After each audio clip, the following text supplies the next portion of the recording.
Խորհրդարանական ընդդիմությունից ինչ ակնկալիքներ ունեք այսօր։ Ես ակնկալիքներ չունեմ։ Ազիջան, ես առաջի անգամ եմ եկել Հայաստան, ես տեղյակ չեմ ոչ մի բանից, բալես։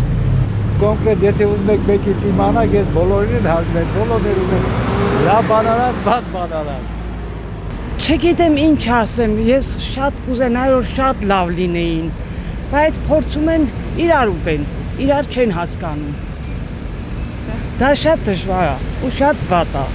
Ուրիշ ինչ կարամ ասեմ, ցավը տանը։ Ինչ եք կարծում, ինչ ակնկալիքներ ունեք խորհրդարանական ընդդիմությունից այս տարի։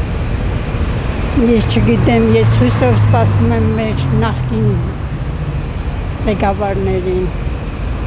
Ինչ ակնկալ կտինեմ, չգիտեմ։ Իսկ ընդդիմությունից առհասարակ ինչ-որ ակնկալիքներ ունեք։ Չունեմ։ Ոչ մի ակնկալիք։ Ավելավա իրանք չմտնեն խորհրդարան։ Ես այդքան լավ կարող եմ այդ ասել, ուրիշ ավելի բան չեմ կարող ասել։ Որտե ուր է խորհրդարան։ Լավ կլիներ փոխվեին սա։ Ոչ մի լավ բան։ Ոչ մի բացարձակապես։ Հույս չկա այսինքն էլի այդ առումով։ Այսքան ժամանակ որ ոչինչ չնարը հիմա չեմ կարծում։ Ոչ մի։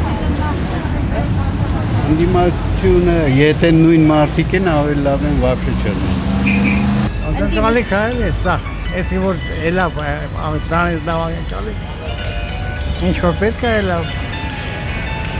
Ընդդիմությունից որևէ ակնկալիք չունեք։ Այդ ընդդիմության մասին մոռացեք, դա ինչ ընդդիմություն։ Ընդդիմությունը կռիվ երբեք չի անում։ Ընդդիմությունը ժողովրդի յանց է, բայց 70-ով ավազակախումբ հավաքել են, հենց այս օքեր են գալիս այդտեղից։ Դա ինչ ժողովուրդը չեն ուզում տնախոս զորով չի այնած։ Ճիշտ եմ ասում, չեն ուզում ժողովուրդը։ Ես դու են Ազիվ են պրծել մարդը, թող եք ապրել, ես է դստած հանգիստի ացմար, գյոզալ ավտոբուզները, սիրուն, ամեն ինչը կա խանութները, սիստեմը գործում է, բանկային, համակարգը, տրանսպորտը, քաղաքականը ես չեմ պետական, ինչ որ նախ ժողովրդական կարիքները կա, ապահովում համակը, գոհել եք,